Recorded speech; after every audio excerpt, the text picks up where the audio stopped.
Hello and welcome to another episode of the Portrait Profit Show. I'm so glad that you guys are here with me today. We have got a wonderful panel set up for you with three wonderful panelists. You're going to love what they have to say. We've had a chance to visit with them ahead of time, so I'm really excited about these guys. But I want you to hit that live button, hit the hashtag live button over in the comment section. Just let me know that you're watching right now in the comment section. Enter in hashtag live. But as we go throughout this process, this discussion, I want you to hit that like button and hit that love button after everything that you hear, or the laugh button if they've said something funny. I want to welcome you guys today. Hello, Lens Legends. Welcome to another episode of the Portrait Profit Show. My name is Jim Landers, and it is my mission to uplift portrait photographers to make a great income doing what they love. Each week on the Portrait Profit Show, you get tips and systems on the business side of photography designed to help you gain a mastery over marketing and sales, reducing the struggles that most photographers face so you can finally get what you deserve. This show is for photographers who feel they've got something to learn on the business side. So if that's you, you're in the right place. Welcome to the Portrait Profit Show. The Portrait Profit Show is brought to you by Digital Pro Lab and Landers Photography School. Now for Digital Pro Lab, and let me bring up that web address. For Digital Pro Lab, Amanda and her wonderful, fantastic team are pros. They're not someone who just has a minimum wage job that's trying to make some ends meet. These people love doing anything photography related, and it shows by the work that they do. They make you look like a hero. Even if you've never printed before, they make it easy. Digitalprolab.com. Amanda and her team, you're going to fall in love. Digitalprolab.com. And of course, Landers Photography School, my company. I teach the business side and the photography side both. And so, of course, I want to encourage you to go to landersphotoschool.com and check out different things that we have right now. Right now, the website's going through some changes. And so it just has a link to sign up to have a visit with me to talk about what your goals are. But hey, that's great too. In fact, you can take advantage of what I have on the screen right now by going to, in fact, let me put that on the screen. I have a QR code. And I don't like how big that is. Let's reverse it. There we go. If you just take your cell phone and photograph that, it'll take you straight to it. But this is free. I don't charge anything for it. It's just to talk about your goals, what direction you're headed in, and maybe I'm the right tool for that. But I guarantee you, I know what the right tool is, whether that's me or not. And so I encourage you to take advantage of this free lesson. It's just you and me on a Zoom call. That's it. It won't last long, but you'll gain a lot from it. Landersphotoschool.com. Now, I want to remind you, I said it once, but I want to say it again. I want to ask you to comment hashtag live so that we know that you're watching live here today on either Facebook, Instagram, LinkedIn, or YouTube. So we are simulcast to 8 different places on those 4 different platforms. So if you are watching this as a replay, please enter in hashtag replay. Now, this is this show is something that benefits photographers of all types, especially those who are in business and who are in portrait photography business. So I ask that you share. Just click the share button on if you're watching on Facebook, it's real easy. There's a share button. Just click that. Let other people know about this show because it is beneficial and it doesn't cost them anything. As you know, Amanda from Digital Pro Lab and I deliver the Portrait Profit Show to you every single Monday. We don't read off ads from Indeed. There's no video commercial from Netflix. All the time and expenses are funded from our own pocket. So all we ask in exchange is that you share the Portrait Profit Show. Click that share button, invite others to share, to see the show, and help us build a brighter future by uplifting all photographers. Welcome to our discussion panel today on overcoming doubt and delay. This panel brings together individuals who, like you, have faced challenges in their lives. They'll share personal experiences, thoughts, and strategies for overcoming obstacles such as self doubt and procrastination, offering real world insights on how they took action and how they moved forward. Today's discussion is about relatable, practical advice to help others break through the barriers and make progress towards their goals. As always, for our monthly panel discussions, we have a wonderful group of panelists who have valuable insights to share. Each of our panelists has different perspectives, and they're here because they believe in uplifting the photographer community. So get ready to be inspired and help me welcome the panelists by going to the comment section and type in a thank you message to our generous panelists. Let me bring them up on the screen right now. Let's see. I've got Jason Hey, what's up? and oh, why are you not showing up? There you are. There's Jason and Devin. Hello.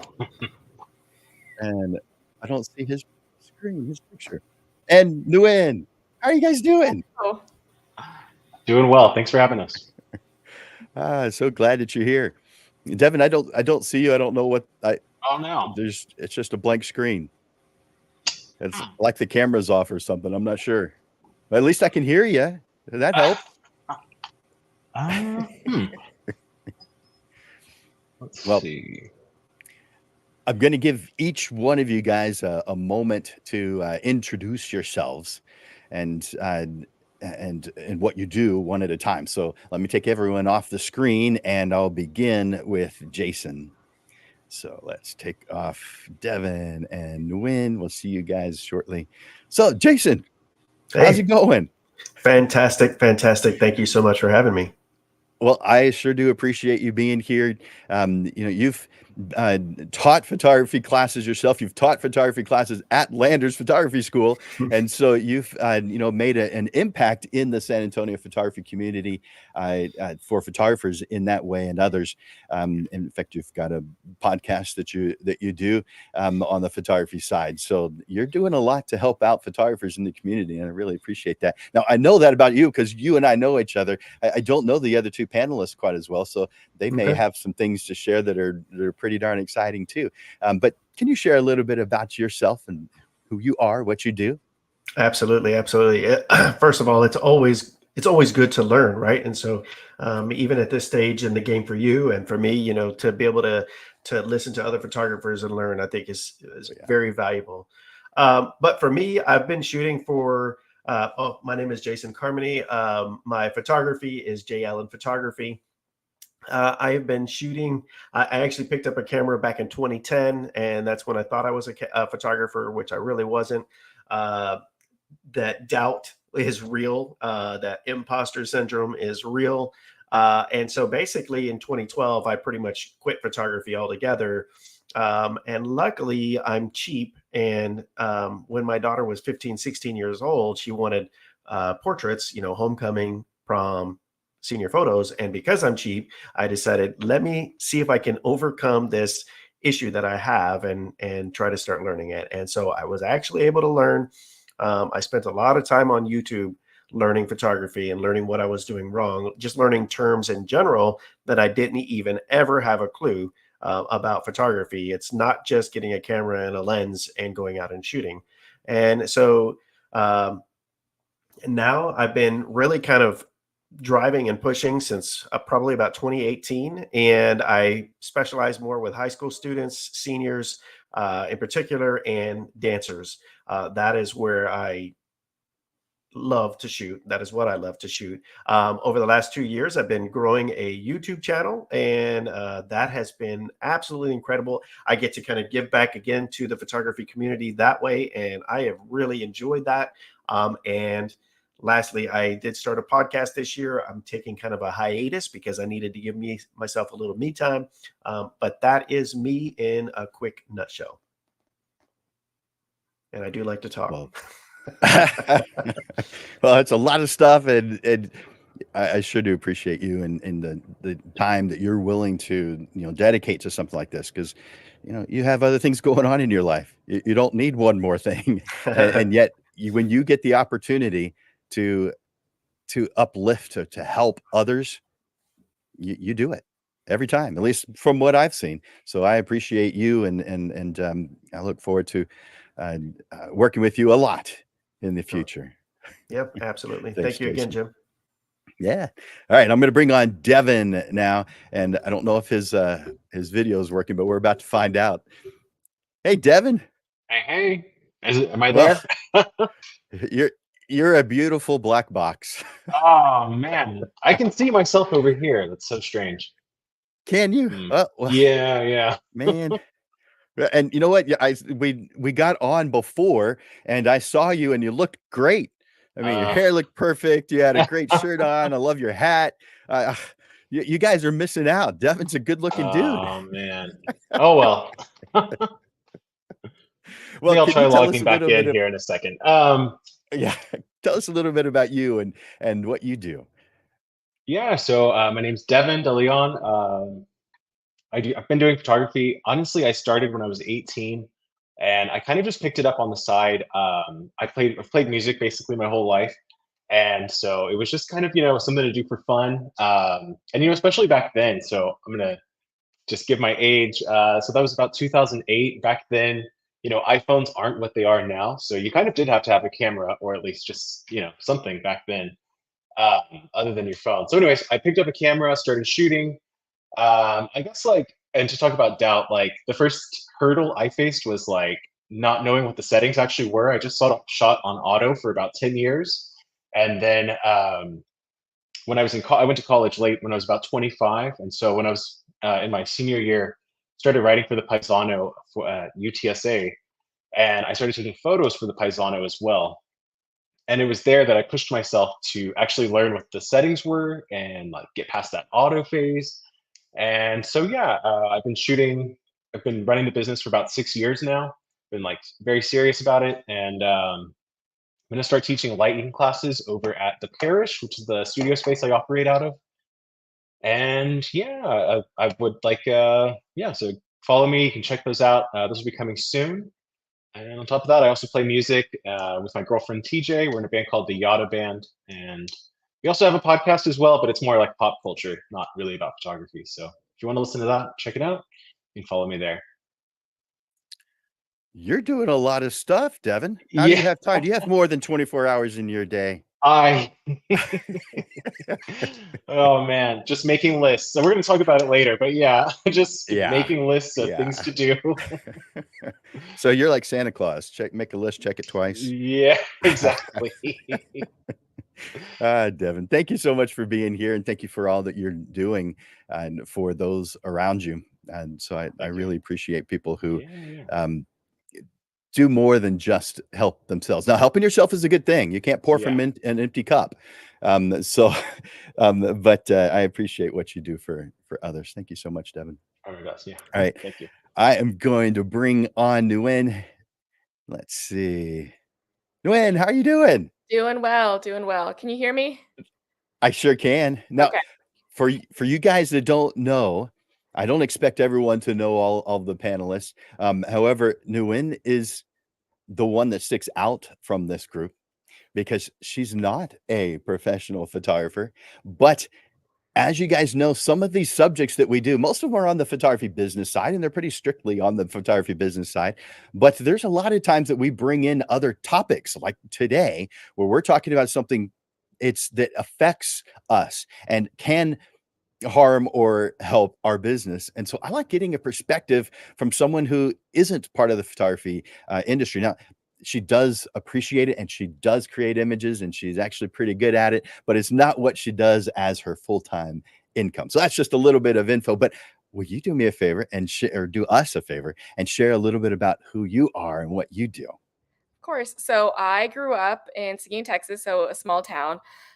So like Jim said, I am not a professional photographer, but I was the yearbook editor my senior year of high school. So that was the last time I picked up professional camera.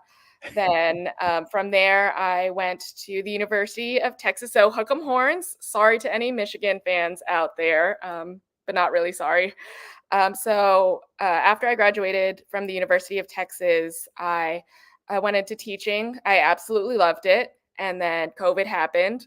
So now I am with Big Brothers Big Sisters. We do the one-to-one youth mentoring, so we'll match a child up with an adult so they have that extra like role model in their life, and they'll hang out with them a couple times a month, just to have that extra perspective in their lives. As far as outside of that, I'm really involved in what's called Destination Imagination. I've done that since I was 7 years old, and then that's creative problem solving, and I'm one of the leaders in that organization now. And I have two beautiful daughters. They are 9 years old and 4 years old. They're cats. They're not human children. And I'm also taking care of my nephew, which is a dog, since his dad is deployed. But as far as the photography side, I love capturing memories because those will last a lifetime. And if you follow me on LinkedIn or Facebook, you will see a lot of selfies on my page because learned that from my supervisor and just being able to capture those moments. So I'm really excited to be here and learn from the other panelists as well. You're doing a lot too. Man, we've got some great panelists today. I love it. I love how you introduced your children. 9-year-old and a 4-year-old. Yes. They're not human children, but they're cats. Love that. How do the cats get along with the temporary dog? They're doing their best at first. So I used to have another dog. He was my world, and he passed last year. So when Captain is the dog, his dad posted on Instagram like, "Hey, can someone take care of my dog? I have to deploy." So I was like, "Hey, I can take care of it." And I told the cats like, we're having another dog here. You gotta get used to it. So we're getting adjusted. Getting adjusted for Love sure. it. Love it. Thanks for sharing that. All right.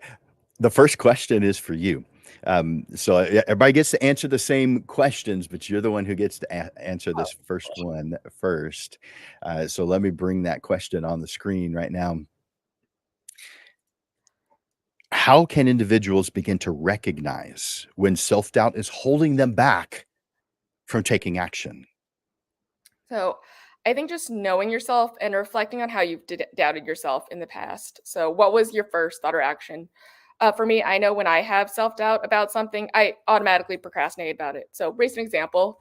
Last night, I looked over the questions for this panel. I sat at my computer for a few minutes, and then I went straight to my kitchen and grabbed that giant bag of pretzels and giant tub of hummus from Costco and just started eating because, sometimes we all need time to process on what we're doing and fighting that self doubt as well. So, yeah, I'm the type of person that doesn't know how to be still. So, a lot of times while figuring out how to complete a project or a task, I'll have to do that like productive procrastination. So, if that makes sense, whether it's start the laundry, mow the lawn, wash the dishes, basically chores that I don't like and typically procrastinate on anyways, we're getting it done and it's kind of mindless. So it'll give me the time to figure out different ways to tackle the thing at hand and that I have self-doubt on and just go forward from there. Yeah. For me, it's chips or ice cream. Yeah. Yeah. But I do find myself going to the kitchen, yeah, at the beginning of each project. I don't know, I guess my mind thinks I deserve it. I haven't finished anything yet. You got to eat. You need that energy to function. So I think Yeah, thank you. Thank you for that answer. I appreciate it. I'm gonna bring on, let's see, I'm gonna bring on Jason to answer the same question. So let's take Nguyen off and bring on Jason. So, Jason, how can individuals begin to recognize that self-doubt is holding them back from taking action? I think Nguyen kind of said it very well. People begin to procrastinate. I procrastinate with everything. So that definitely is something for me. But like, I think the way that self-doubt hits me is I'm sorry, I got something in my eye and it's killing me. I think I start like feeling anxious, and I feel like I get a lot of internal thoughts running through my head when I start feeling self-doubt about anything, and it just really starts bogging down my brain. And so then I get really anxious about doing whatever it is that I'm supposed to be doing. And so I think self doubt kind of can creep in different ways. And for me, it's those thoughts and that anxiety. It's a really a killer, and it can really quickly bring you down. Yeah. Yeah, Sorry, my totally eye is agree with killing that. me. I hate it when that happens. I know. Well, I'm going to bring on Devin, and by the time I bring you back, it'll be all perfect and I fine. know. I know. Thank you, Jason. I Mhm. appreciate it. All right, let's bring on Devin. Look at them. Look at this guy. See, I told you he's wearing a great shirt. His hair looks fantastic. Look at I'm that back. hat. Awesome. Well, thank you. Well, Devin, Yeah. what do you think about this? How can individuals begin to recognize that self-doubt is holding them back? I mean, not to repeat, but I mean, just procrastination. I think just like, I think if, I guess I'm jumping ahead, but just like, if you're doing the same thing over and over and like not adding any variety into your like routine, then like it's often so easy to just like get stuck in a rut and start procrastinating and like just not accomplishing all the things you want to do. So uh I guess like just maybe keeping a journal and seeing where you want to be and like where you've been and seeing like like at the end of the week how you can improve on where you've been. But I guess that's kind of a lot, but I would say maybe that might be something to do to start to help yourself like recognize that you're in a rut. Yeah, that's a good one. I definitely appreciate that. So the next question begins with you, and that is, and I'm going to put it up on the screen. Self-doubt creeps in when someone compares themselves to others. Yeah. What are some of the ways that people can break free from the comparison trap and stay focused on their own goals and interests? Yeah, I mean that one's like so easy today, compared to just like even 10 years ago, 20 years ago. Like social media, it just, even as a photographer, it's tough because I feel like we're on social media. We have to be on social media to a degree to promote ourselves and post new work.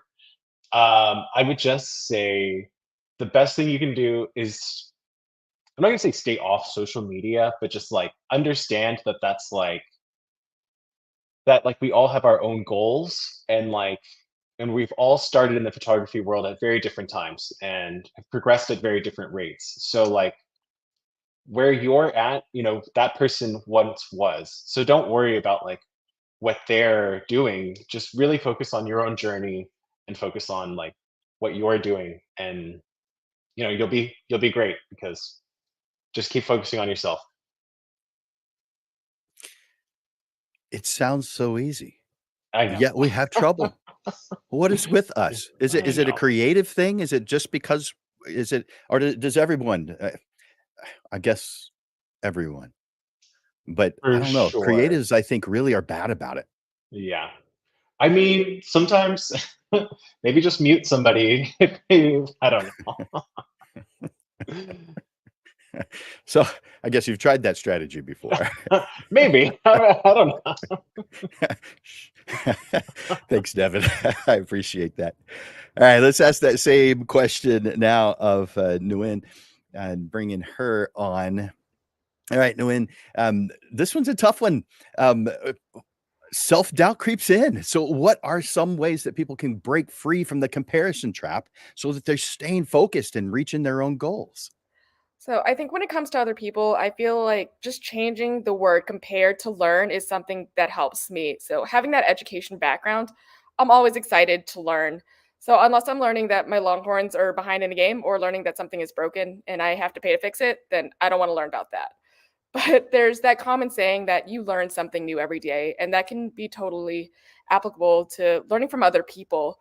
Like Devin said, social media is a big part of our lives now. So if you see someone that's doing better than you or seems to have more success, ask them for pointers and advice. So when you build those relationships with other people, you can learn and grow. And without knowing it, I feel like you can be that person that helps to teach or mentor them. And then I feel like if you're going to compare yourself to someone, it should be your former self. And just recognizing how you've grown from like the last decade or year, or even the last week too, and just not taking it so hard on yourself. Yeah, that's a good thing compared to yourself. Be better than you were yesterday. Yeah, thank you. I like that. Perfect. All right, let's ask that same question now of Jason. So bringing him on. Jason, what do you feel about this? What are some ways that people can break free of this comparison trap? So first thing is, and I'm not going to speak for everybody in the panel, but I deal with this all the time, and I don't feel like I deal with it as much as I used to. But you've heard of that imposter syndrome, or that comparison. It can really stifle creativity. It can actually, I think, stifle your health in a way that if you're comparing yourself in a bad way to others, it can really start to limit what you're actually putting out, because you're so focused on what that other person's doing. You're not actually focused on yourself. And so I deal with this, and I have had a podcast about it. I was actually just talking to another photographer about it today. It's definitely real. And I think one thing that really can help is, first of all, comparison is actually good. There is a healthy form of it. When I started, hey, I want to kind of be here, and so I'm going to compare myself in that way to this photographer. That's where I want to be, but I can't be looking at it and being like, well, they're getting this job, why am I not getting this job? Because, as they said already, we're kind of all at different stages in our path, and so we really need to understand those stages.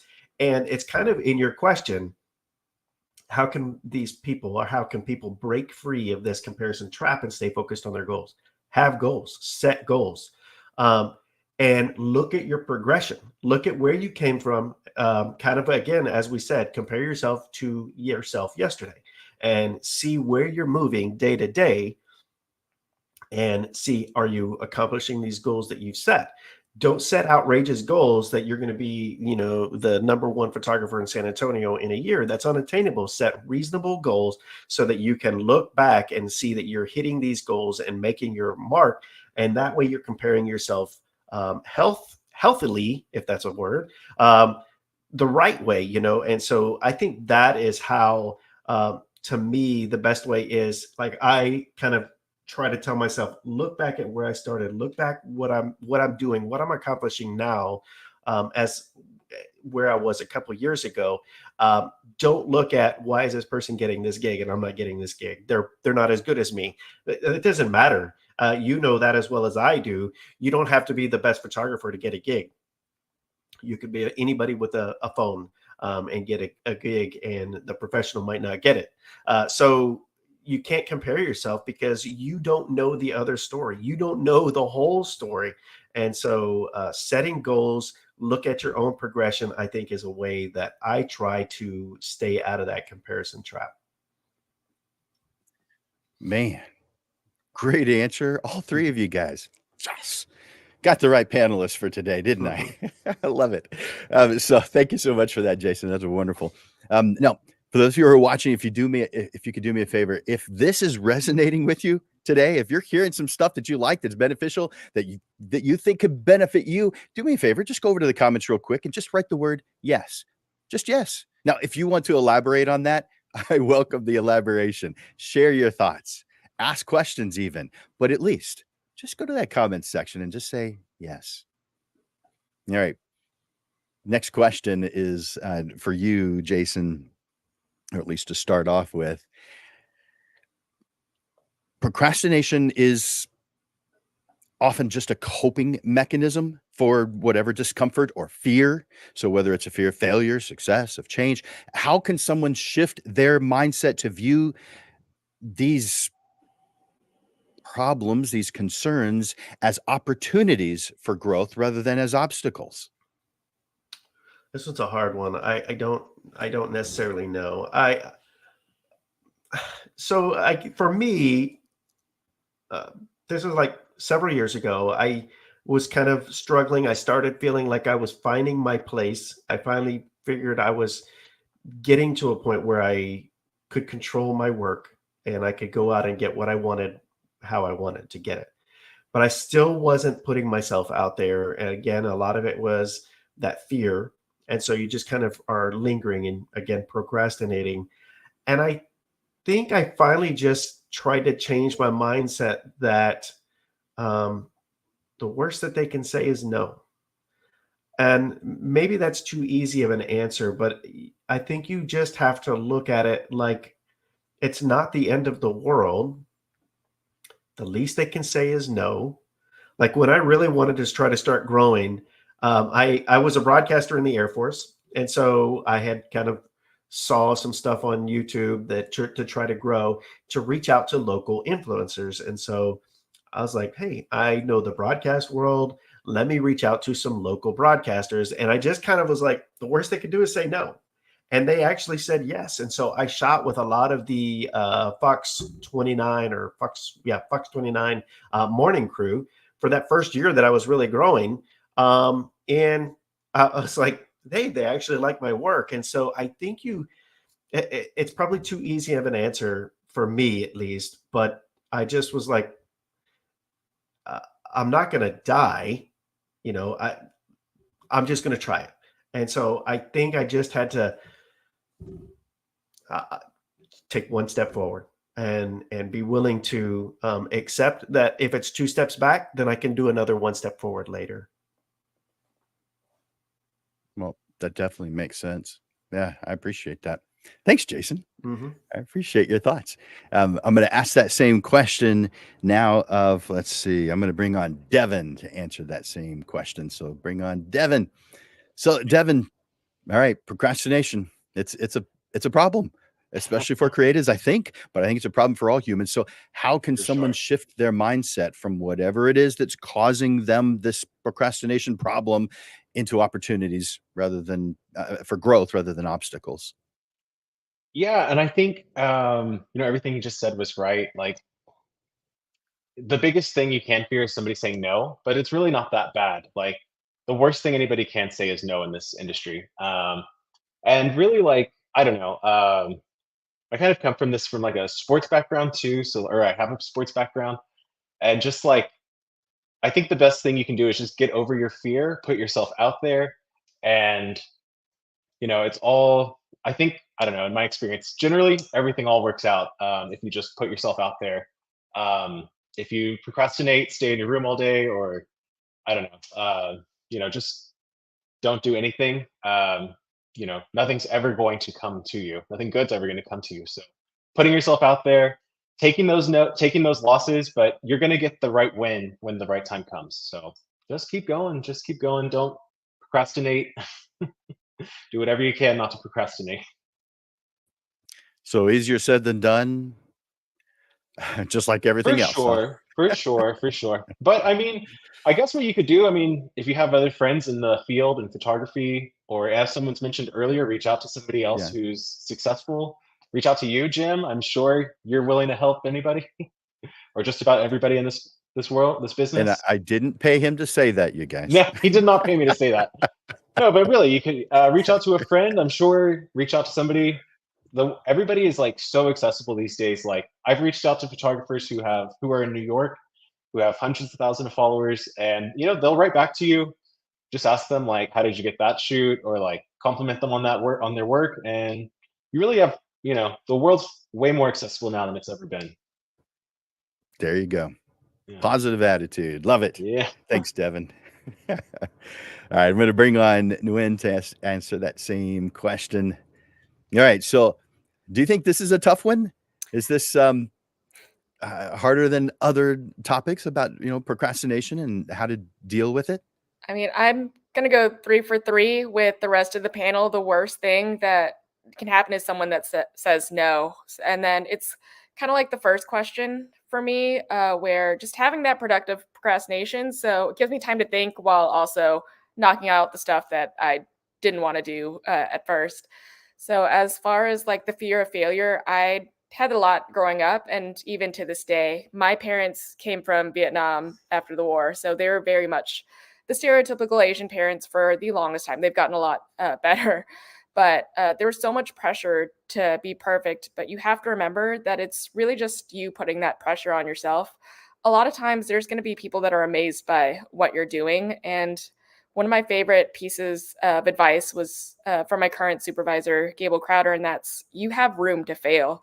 So you might not be getting something right the first time, but it's a chance to learn from it. And then, when I was procrastinating one time at Hobby Lobby, I ended up coming across this charm that says make mistakes, and it's on my bracelet now. So it's a good reminder that it's okay to fail, and you'll learn from it, and you'll have success in the future. It is okay to fail. That how else are we going to learn? How else are we going to be motivated to get better? Yeah, when things are easy, we don't grow. We stagnate. And we know what happens to water when it stagnates. We don't want that for our lives. So I like your bracelet. That's awesome. And I'm going to ask this next question of you. So let's bring on that question. This is number 4. By the way, you guys, um, if you haven't already, enter in hashtag live into the comments to let me know that you're watching live. And let's see. Here's question number 4.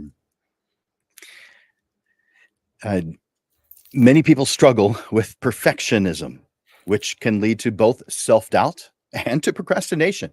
So, how can someone balance trying to make everything just right with the need to take action and move on?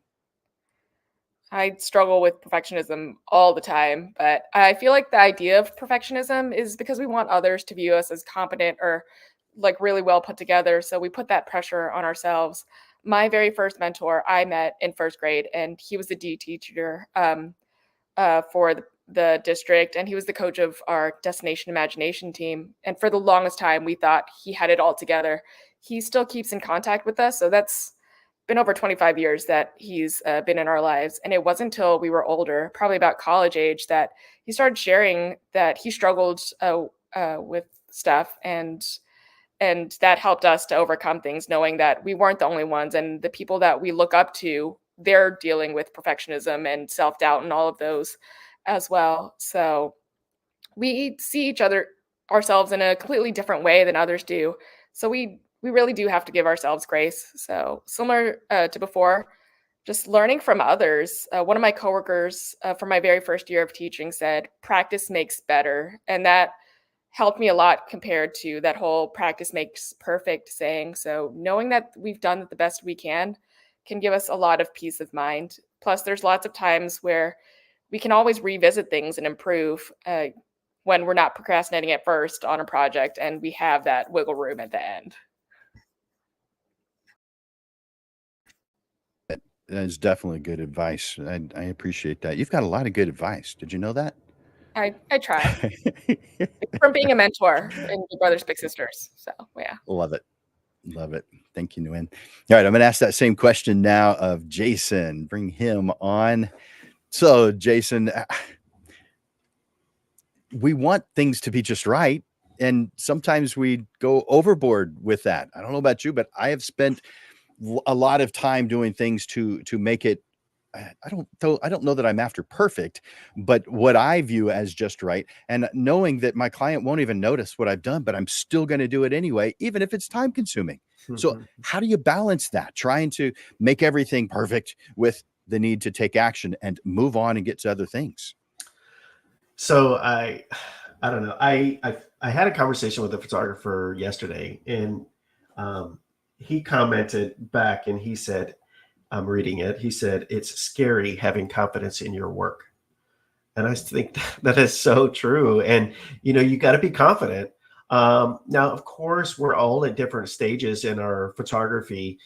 Maybe we shouldn't be overconfident with our work to where if it's bad, being confident that you're better than what you think you are, that's going to be a detriment. But I think you do need to get to a point where you're confident in your work, to not just sit there and fidget over images, to get it absolutely perfect. Flyaways and portraits, they're always there. And, you could probably work on a photo for hours to get every flyaway out. And at the end of the day, will your clients fully even realize that you did that? And that's not the way I edit. I actually don't feel like I am a perfectionist with my edits. So I just I think that we need to realize, and we should always know this, that there is always somebody better. You can always learn. And if you feel like you are at a point where you know it all, then you're already wrong and you're already behind that curve. And so be willing to listen, be willing to take critique, be willing to take feedback from other people so that you can continue to grow and move and get past that struggle. And I think that can help you move forward, and not thinking everything has to be perfect, because I know out there there's other people out there that are doing stuff better, and there's other people out there that are doing stuff worse. And I'm at this level that I'm at right now because this is the stage that I'm playing on. And so this is my timeline, and I need to stay in my timeline. And maybe 5 years from now, that work that you did today is not going to be to that level. But you can't try to jump stages. You can't try to jump levels. You're not ready to level up to power 10. So be on level 10, or be on level 5 if you need to be on level 5, and then you can move on. Otherwise, I think you can really just kind of like, it just causes you to continue to push things back and push things back. And I guess that's my take. Well, it's a good take. I appreciate it. Lots of good little pieces to think about and to apply. So thank you for that, Jason. I'm going to ask that same question now of Devin. So let's bring him on. So Devin, what are your thoughts on this? I mean, are you a perfectionist in any aspect of your life? A little bit, which can lead to a lot of stress. But I think the best thing to do is just to set like deadlines. And really, I always think of this quote: "Perfection is the enemy of progress." And like Jason just said, like I think you could literally spend like a day working on just one photo, flyaways, smoothing skin. There's so many little things you can do to a photo. And I guess if that's your style, I mean that's cool. But like at the end of the day, I don't know. There's only so much time, and these cameras these days are pretty dang good, and we're pretty dang good photographers too. So just have to like remember that, and just keep moving, keep going. I used to spend like hours on like wedding galleries, and now I've set like I pretty much have them done in a week now, because if I don't have it done in that week, then I'll keep going forever. So just fixing one little thing here, one little thing there. So I don't know. And even like portrait sessions now, I've cut it down to like 72 hours. I try to have them done within 72 hours after the shoot, because if not, it'll just keep going forever. And like we said earlier, I do a lot of things, and there's just not enough time in the day to do everything I want. So Yes, all that. Totally agree. And there's some new tools that help us with yeah, there turnaround are. times, like Yeah. the AI culling and AI Mhm. art. I use Filter Pixel, and that cut culling time from hours. I mean, Yeah. 5-10 hours down to less than an hour. And Oh so wow. it makes a massive difference, and the Mhm. artwork side as well. And so for quick turnaround using these tools. Now, AI means you have to train them. Uh, Yeah. so that you have to have something already in order to train it from, but most of Mhm. us have that. So that's actually quite easy for the most part. Someone would have to have Mhm. started yesterday for that not to be easy. So yeah, and I love your quote. I know you got it from somewhere else, but perfection is the enemy of progress. Yeah, Winston Churchill. Yeah. There you go. So love that. Thank you for sharing that. All right. So next question is for you. So let me bring that up on the screen. This is number 6. Uh, how How can individuals create a supportive environment, both internally, their mindset, and externally, their surroundings, their relationships, to help combat self-doubt and procrastination? Yeah, I mean, I'm very lucky. My significant other really helps, like in this area. Like I said earlier, I kind of am a perfectionist. I can get very stressed about certain things. So I know not everybody has that, but I think as far as just having friendships, I have some really good.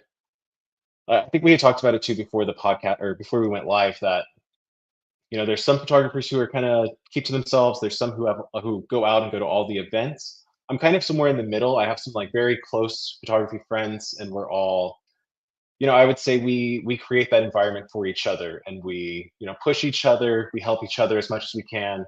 And so I think just creating an environment, go out to these photography events, maybe meet some friends who like the same things you do, and then that way you guys can all push each other to be better. And just a comfortable, relaxed environment. I guess that would be externally. Internally, I think just maybe even doing other things other than photography, like taking care of yourself, going for a run, just taking care of your own health first, so that you can be the best photographer you can. Keep your mind, healthy. Read. Get off social media. I'm just kidding. I'm not trying to be like anti-social media, but just like, you know, personally, yeah, just I have to set like a limit on my like phone, because if I'm on, I could just be on Instagram all day long, doom scrolling as they call it. So I try to read as much as I can. I try to do just other stuff to keep my just mind healthy, so that I can do the photography well. Good stuff, Devin. I appreciate that. Yeah. Yep, good stuff. All right, I'm gonna ask that same question now of Nguyen, and so bringing her on. All right, Nguyen, how can individuals create a supportive environment, internally, externally, in order to help us combat self-doubt and procrastination? So, as far as internally, having a few mantras to go back to kind of motivate you. I went to UT, so our motto is starts here changes the world. I use that for my students back when I taught, to remind them that what they do now has a ripple effect and can lead to great things. And I remind myself of that too. Then, if you didn't know, Snoop Dogg has a children's YouTube channel called Doggyland, and one of the songs is called the Affirmation Song. Highly recommend it. And one of the quotes that I'll remind myself from that song is, um, "There's no one better to be than myself."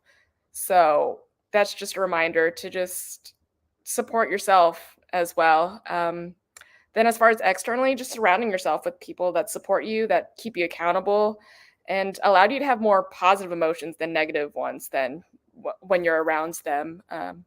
Another thing externally for me is my old dog Chewy. He was the light of my life, best dog I could have ever asked for. And when he was still here, that was my motivation of telling myself, like, all right, you got to do this. You got to make Chewy proud. And even though he's been gone for almost a year, I still tell myself that, and do things to kind of make him proud and combat that self doubt. Then there was a student that I had when I was an assistant for a spec ed class. So kind of giving that same kind of push. Her name was Sophia. And even though she was nonverbal, that child could absolutely command a room, and she could put you in your place just by looking at you. So there's times where I'll tell myself, okay, this is what I'm doing. Would Sophia approve of this? And if not, I automatically know that I need to think of something else to go through that. Oh, yeah, I agree with that. Chewy had a good mom. I did the best I could.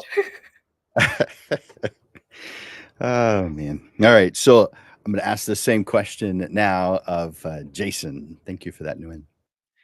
Bring on Jason. Jason, what are your thoughts here? I mean, we have to do something to make sure that things go in the direction we want to go. Otherwise, we're going to be dealing with self-doubt and procrastination.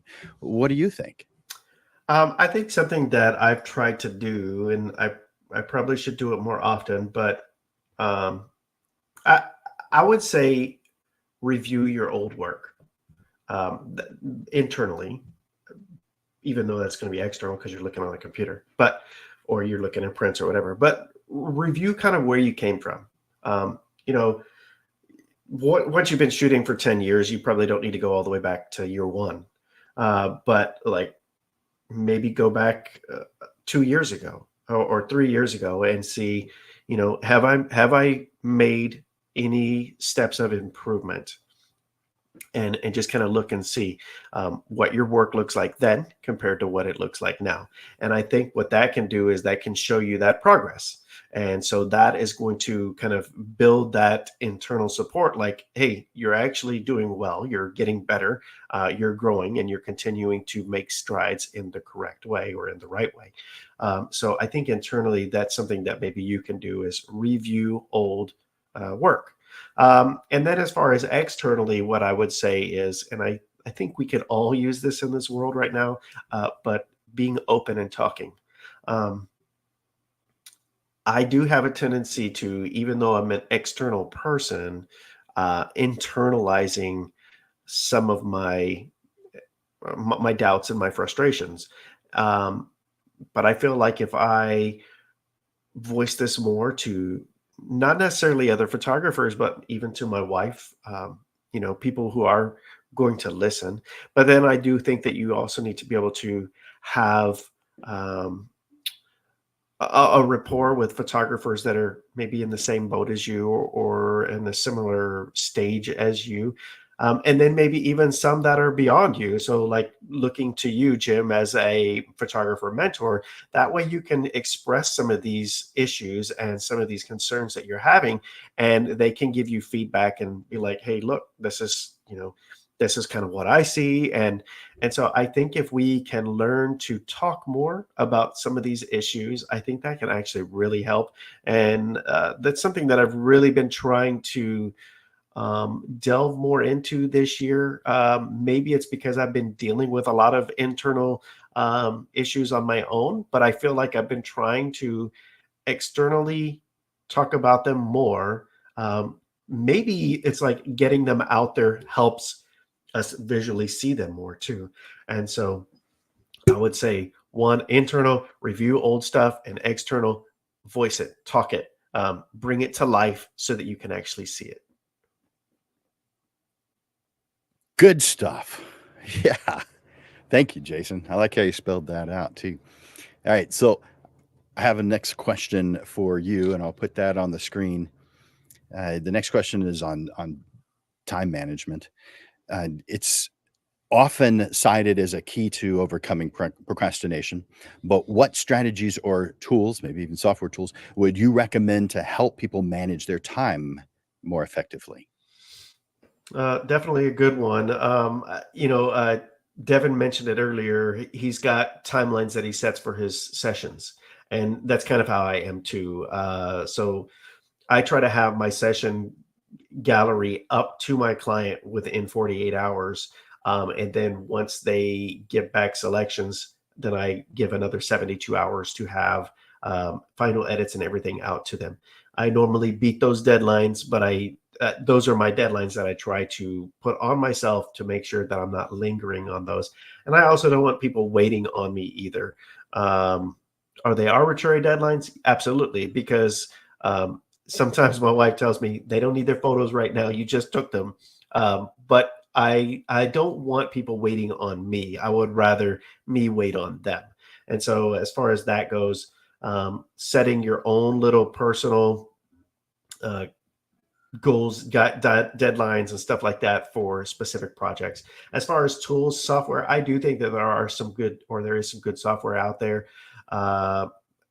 Just getting stuff on a calendar is one of the best things to me. For me, I have a tendency to book sessions and book sessions and book sessions, and then I forget to put them in the calendar. And so as long as they're in the calendar, I will definitely, you know, and then I also put like a week before that session or whatever that appointment is, I have a, hey, reminder confirm with, you know, a week prior. That way I don't have any that just pop up on me as I have had happen in the past. And a lot of people probably have had that, or a double book or something like that. So get it in the calendar and maybe even get a reminder set a week in advance, just so you can, send out those reminders. But getting things down like that, giving yourself some goals and some deadlines, I think will definitely help with time management. That's a lot of tips. Thank you for that, Jason. I appreciate Mhm. it. All right, now let's ask that same question of Devin. Bringing Devin on. So, Devin, what are your thoughts here? There's some, you mentioned some earlier, or would you like to mention those again, or some others that you might use, some strategies that you could Yeah, recommend so others can help manage their own time more effectively?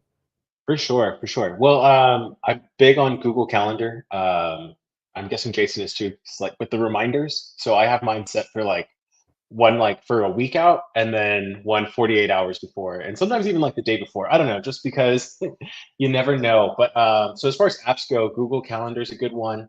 I do want to find something else, so if anybody has any recommendations, that would be cool.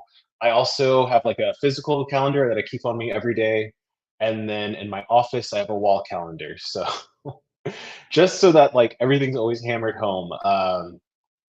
I think that's the best thing you can do. And as far as the time management, earlier we were talking about just setting deadlines. I think that's really the best thing you can do.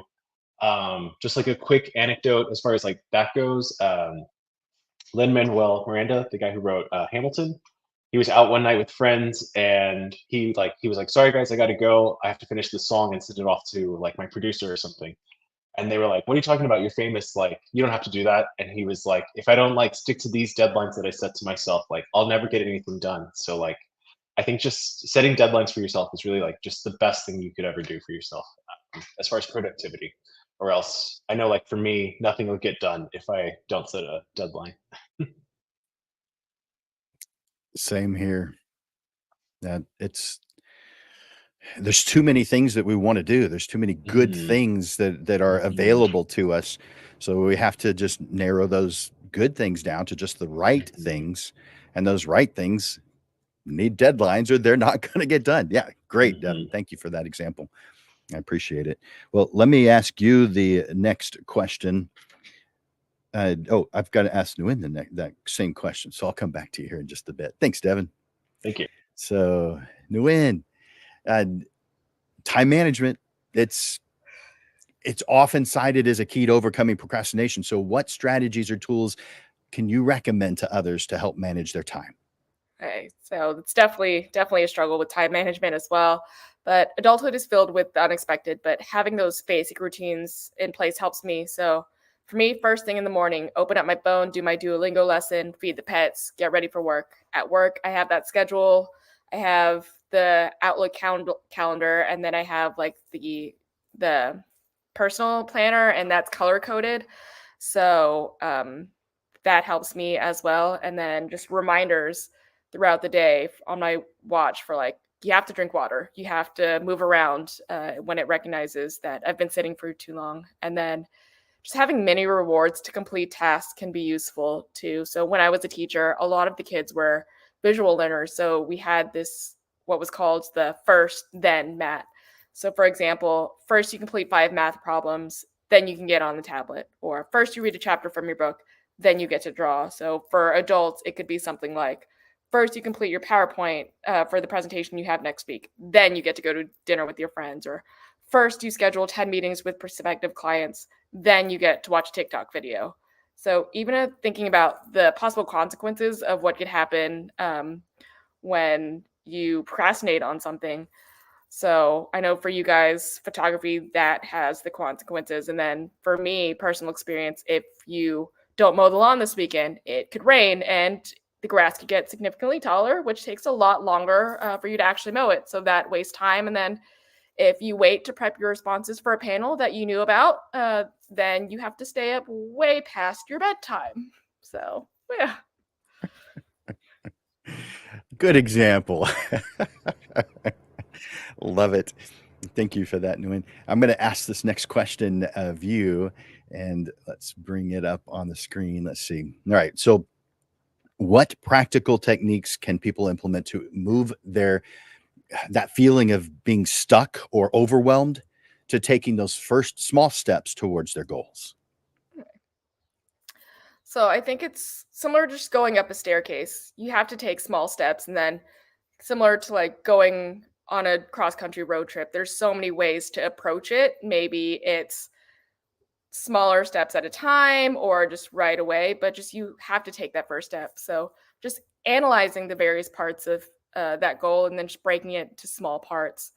We talked about having that positive environment. So reaching out to your support system or your mentors and asking for their guidance. I feel like one of my strengths is staying in contact with people. So every now and then I'll think of a person that I haven't talked to in a while and just check in and see how they're doing. And we'll catch up through text, or usually during that time, I'll mention whatever task I have or whatever I'm stuck with. And they give me guidance. But then even just telling someone that it's keeping myself accountable. And it's like, hey, since I said that, I should really start that now. So it's just that first tiny step. So is this another example of easier said than done? Exactly. 100%. Hindsight's 2020. Too bad we don't always see that at the time. Or maybe we do, and we give ourselves excuses to not accomplish things. Like, I don't even have It's good different vision. in every situation. So, yeah. You have what was that? I don't even have good vision. So when you said hindsight 2020, that's another excuse for me to just Love it. All right. So let's ask that same question now of Jason. So I'm going to bring him on. So, Jason, what are some practical first steps that people can implement to get out of that feeling of being stuck or overwhelmed? I'll probably echo kind of what she is saying, but I think verbalizing, talking, telling somebody, hey, this is where I want to be, and this is how I want to get there, and have somebody that you can actually be accountable with, whether it's a spouse, a photographer, friend, mentor, or whatever, even if it's not in the photography world, but having somebody that you can kind of be held accountable with and to can kind of help maybe do that. Developing reachable goals, attainable goals. I don't know if I want to assume that we have these goals set for this question or not, but sometimes we have a tendency to make goals that are not attainable. And so we need to make sure that they are attainable. And within each goal, there should probably be some steps. And so maybe you write out the steps that it's going to take to get you, or at least what you think is going to get you to those goals. And be day one, I got to do this. Day two, I've got to do this. And over that time, and I think this actually goes right into the time management thing as well, is you want to build a routine to be able to start building towards those goals. And I think that can help. But that first step is always going to be the hardest. And again, it is definitely easier said than done a lot of times. But I think, again, with self-doubt, this overall topic, in my opinion, talking it out, verbalizing it, speaking it out so people know that you're having this issue, I think is a big problem, not necessarily solver, but it's a way for people to see, or a way for you to get your problem out there. So I would say communication, try to figure out who can you talk to help get you into this, to making those goals ring true.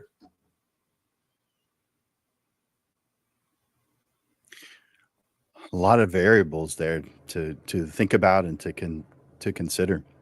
So thank you for those, Jason. I appreciate it. All right, so let's ask that same question now of Devin. I'm going to bring him on. Devin, what are your thoughts here about practical techniques, or things that you can do to put into place where you're not feeling stuck, where you're not feeling overwhelmed? Yeah, I think just echoing everything they've said, relying on your support system, that's probably like my go-to. Talking it out, that's a big one.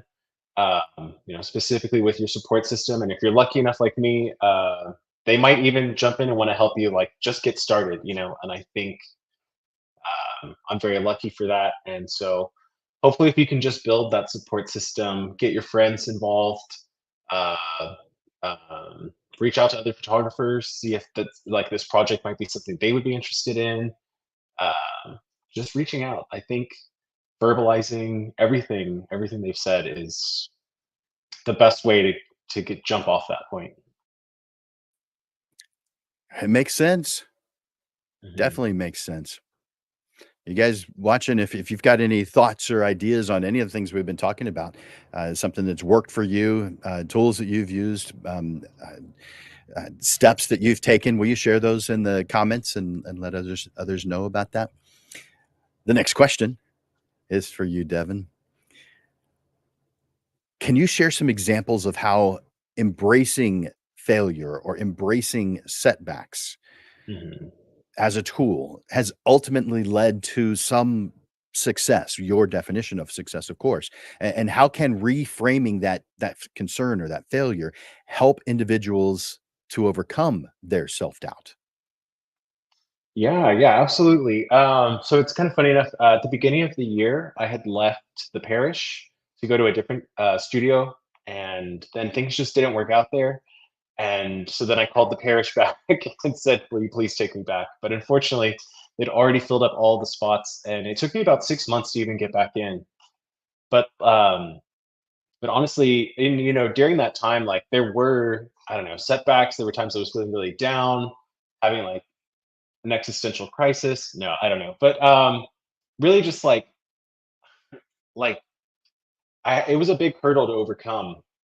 Um and so but like during that time I was able to reevaluate like a lot of things I had been, I guess, not necessarily doing wrong, but just like I wasn't using all of the advantages to my best, the best way I could. And so since moving back in, I like hit the ground running, and like, it's like you don't know what you have until it's gone. And so for me, just being able to move back in and get back to work has been just honestly life changing. And so, um, I think, those setbacks can really ultimately benefit you, because sometimes you can take some time back, take a step back, look at everything, and try to, and, execute things better.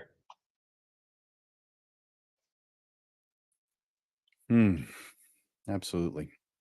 And we all have these things that, I mean, it's not Hmm. like anyone gets away without having these issues, these concerns, these problems, these uh, thinking things over again and looping Hmm. back. I mean, we all have it. We all have it. Hmm. And each situation is going to be different. There's just a lot of variables. But Hmm. thank you for that response. I Thanks. appreciate it. Perfect, Devin. Let's bring on. Let's see. Who am I going to ask next? I'm going to bring on Nguyen. So, Nguyen, what do you think about this? We have problems, but how can we use them as a tool to help us out in the future? Hey, so I'm a strong believer that everything happens for a reason. And a lot of times we don't realize it until we look back and see the things that came from it. So I got my master's in education and I was completely set on being in that profession until I retired. Then COVID happened, and that was definitely a struggle when it's just me at the house and then taking care of all those responsibilities and all the extra responsibilities from that year from teaching. I was so worried about, the well-being of the kids, and then the admin was just worried about the test scores. So I was constantly stressed, and I had to get on anxiety meds. Like, it was a terrible time, and I thought it was a failure. I ended up quitting at the end of the year, and I'm not really one to quit. But my first thought was, I'm failing those kids and all the kids that could have potentially been in my class. Then after I told everyone I was getting out of education, my first principal offered me a job as the spec ed assistant while I figured out what to do. And little did I know that a few months later, the maid of honor at my friend's wedding would tell me about Big Brothers Big Sisters. I was a big for 2 years and involved in the Black Advisory Council, which helps find mentors for children of color. And then when the job opened up, the person that in charge of that council offered me a job. So here we are. Basically, those things that we call failures could be the kickstart of a success that you never expected. So just being patient and just seeing what happens next, because you never know. You never know. That's true. Thank you for that. I appreciate it. Thanks, Nguyen. I'm going to ask that same question now of Jason. So let's bring Jason on. Jason, what are your thoughts here? I mean, we have problems, we have setbacks, we have failures, and these things can really halt us, cause us to turn around and start over. But couldn't we use these things as tools to help us and ultimately lead us to whatever our definition of success is? Yeah, absolutely. If you've heard me talk or tell my photography story, that this is exactly me. Like I kind of mentioned briefly in my intro, I started shooting in 2010, and I really didn't know anything about photography. And by 2012, I hadn't grown, I hadn't gotten any better. I really didn't know anything about photography. I wasn't researching, I wasn't looking, I just didn't I just wasn't. I loved it, but I wasn't doing the work for it. And so somewhere in 2012, I basically quit. I was a failure at it, and I knew I wasn't getting any better, and I knew I wasn't going to be able to make anything of it. And I basically quit for about 5 years. But in that time, I actually kind of picked up another little side hustle. And in that side hustle, and again, just as Nguyen said, things happen for a reason, and I do truly believe that. And I think we're all, we have a path. And um, I in this side hustle, I kind of realized, hey, this is a grind. You've got to do this every day, and you've got to push all the time in order to make something successful of it. And so in 2017, when I decided, all right, let me see if I can go one more time at this photography thing and make a go at it. Now I at least had some, even though it was outside of photography, I was able to realize I need to actually work at this. You have to put in the effort to actually gain that success. It's not just going to come to you. People weren't knocking at my door for my photos, and I needed to figure out why. And so I spent probably a year and a half trying to figure out why. And so now what I do, and kind of it's my mindset, I've used that failure and that 5 year gap as my revenge. It's like, I've got to get back that time that I lost. Now, again, it's not necessarily wasted time, but I want to get that time back that I lost. And so now I don't like going a week without shooting. Even if I don't have anything scheduled, I'm trying to schedule something. So I'm using it as a drive for me to constantly push and constantly drive. But then I've also got this new one that's now popping up, and it's like, you turn 50 next year, so you probably only have like 10 more years left that you can actually really do this the way that you're doing it. And so now I've got an extra drive to really just kind of continue to push me to get better. And so I kind of look at that failure as my driving force. That's my engine. Don't do it again. Don't lay the camera down again, so that you can keep going forward. And then, other little failures here and there that happen, whatever it is, but try not to take things for granted. Try not, I mean, this is an amazing thing. Always remember why you fell in love with it in the first place. And use that to drive you to keep going forward. Well, it sounds like you just did what I was about to ask you, to give some advice on maintaining a positive, growth oriented mindset. So some closing thoughts, because we're close to closing this down. So, any last quote or a last message that you want to get out? Um, it's so funny. I graduated college at 41. I took that 20-year degree plan, and I remember specifically saying to my wife and daughter, "Now I don't ever have to learn anything again forever." And it is so not the truth, because then I spent years trying to figure out this whole photography thing. And I think that Yeah. things, videos like this, find people that can kind of help get you into a positive mindset. It doesn't necessarily have to be photography, but always be willing to grow, listen, um, and keep pushing. This isn't easy. Photography is not easy. I think you could you can literally learn something every time you pick up the camera, whether it's lighting, business, anything photography related. I think you can learn something new every time you pick it up, even after you've been shooting 15, 20 years. And so always be willing to have that learning mindset. And I think that that can truly help you continue to grow and stay out of those dark holes and modes. Love it. Thank you so much. I appreciate that, Jason. I'm going to bring on Devin next to share his closing thoughts. So, Devin, we're nearing the end of this this discussion. Do you have any last minute thoughts or another quote maybe that you can share? Yeah, I mean, I agree with everything Jason just said. I think just the best thing, and even it's something I'm still learning and still applying in day to day, is just setting like a big goal and then setting small goals to reach that big goal. I think is really just everything you can do. It's the best thing you can do for yourself. Just to stay away from the procrastination and stay away from that fear of that first step. So that's what I'm doing. Like you, Jason, I'm trying to shoot weekly, and I guess something else I try to do every shoot is like add something new.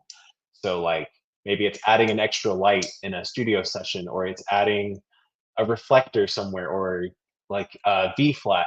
I think there is kind of like a world of things you could always do in photography. So it's continuing to learn, continuing to grow, and putting those small goals in front of you every day. Yeah, there you go. Thank you for sharing your thoughts. I mean, you've got so many good ideas and so many good stories that you've shared with us. I really appreciate that. Thank you so much, Thank you. Devin. All right, let's bring on Nguyen.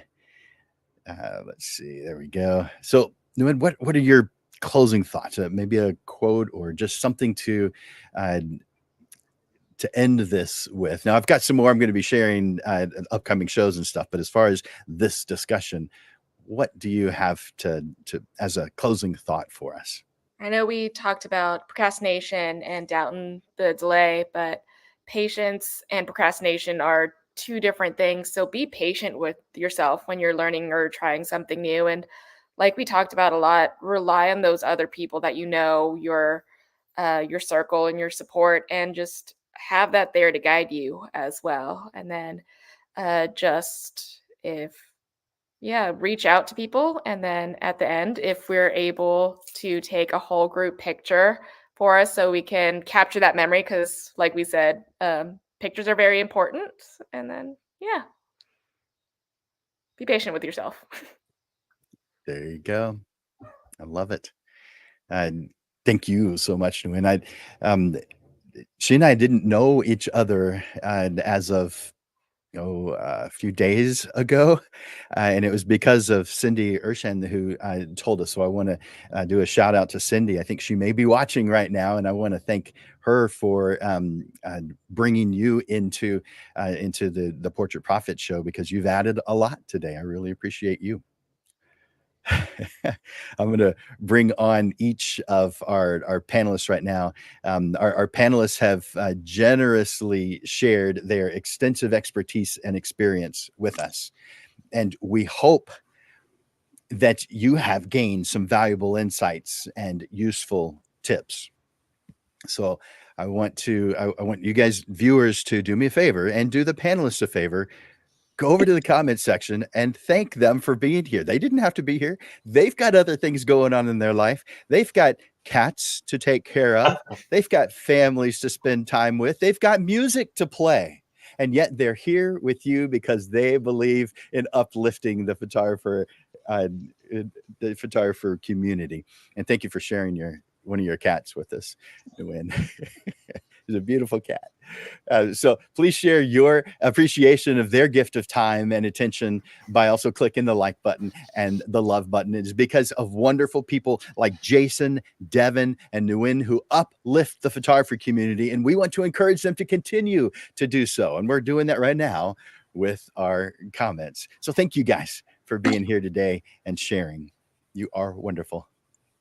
Absolutely. Thanks for having us. Thanks for having us. It's nice Thank meeting you. you. Yay. Man, aren't these guys amazing?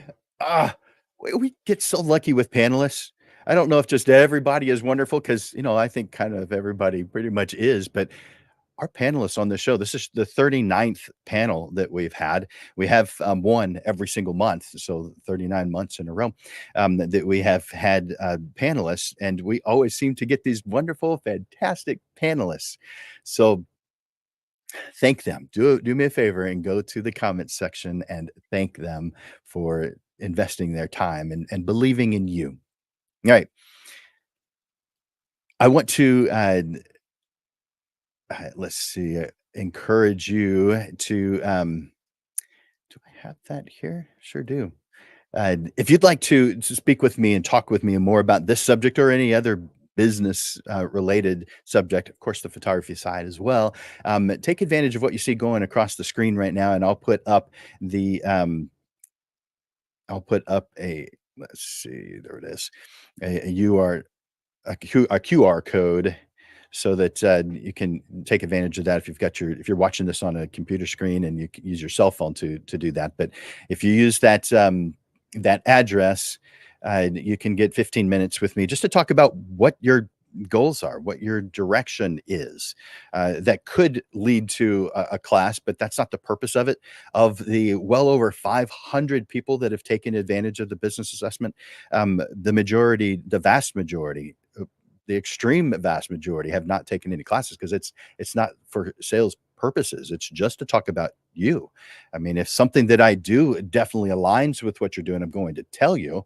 But it's not for me to sell anything. It's for me to share, or for you to share with me what direction you're heading, and use my knowledge of working in the photography industry for a long time. I have a degree in photography. I've been a full-time professional photographer for 30 years. I picked up a camera for the first time 49 years ago, and I'm really hoping that the majority of you are saying, you don't look old enough for that. That's what I'm, hoping that you're saying. But, well, that's just how it is. So I encourage you to take advantage of this. I'll take that back off the screen. And you know that we have this Portrait Profit show every single week, and we really don't skip any. We've skipped 4 times. I skipped Christmas Day, and I skipped a New Year's Day, this past year. I skipped on Snowmageddon, and I skipped one time, the one and only time that Facebook went down.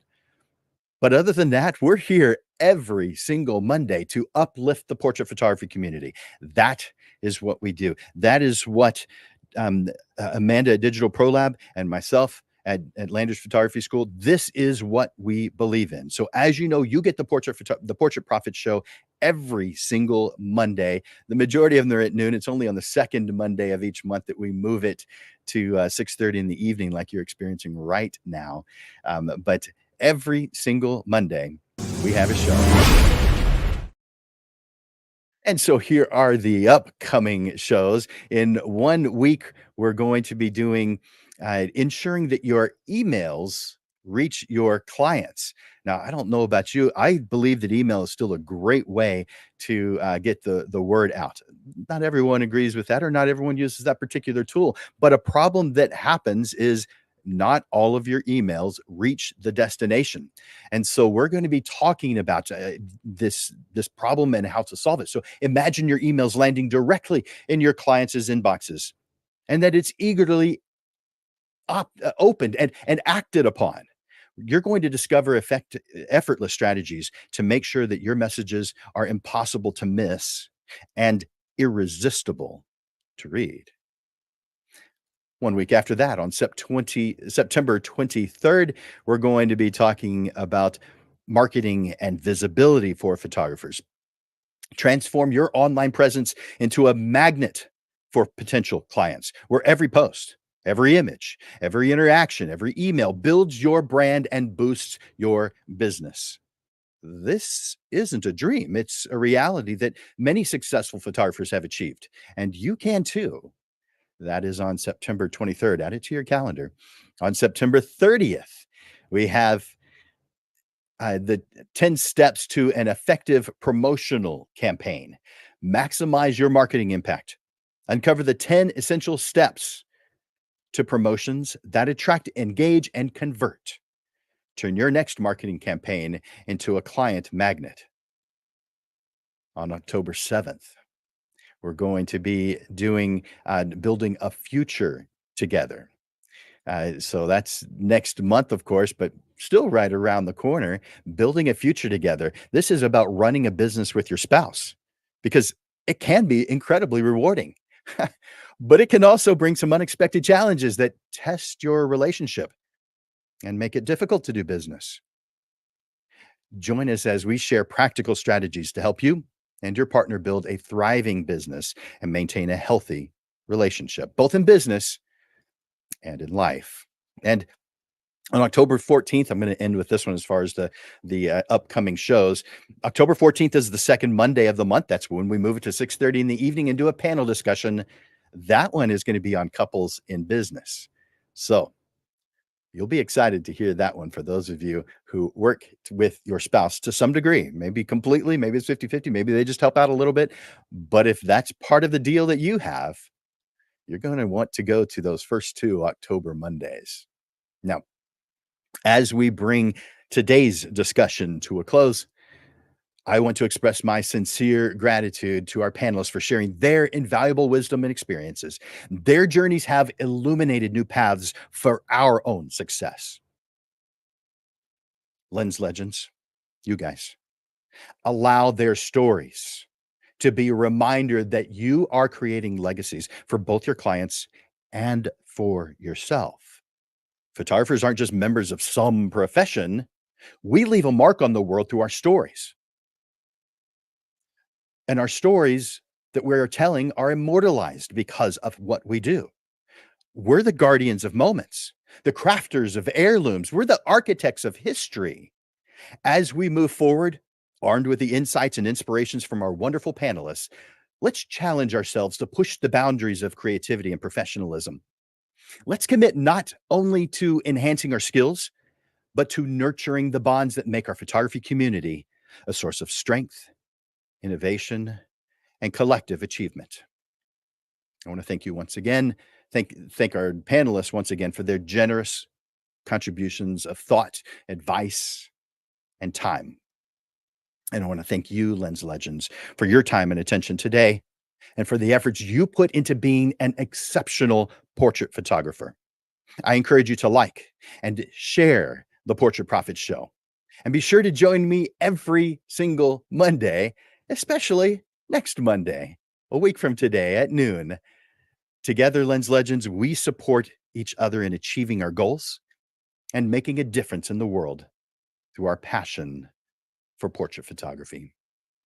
For Landers Photography School and Digital Pro Lab, my name is Jim Landers, and I'm bringing you the weekly Portrait Profits Show. Until next time, Lens Legends, keep thriving, keep growing, and keep making your mark on the world. I look forward to watching you grow. You guys are awesome, and I love and appreciate each one of you. Bye for now.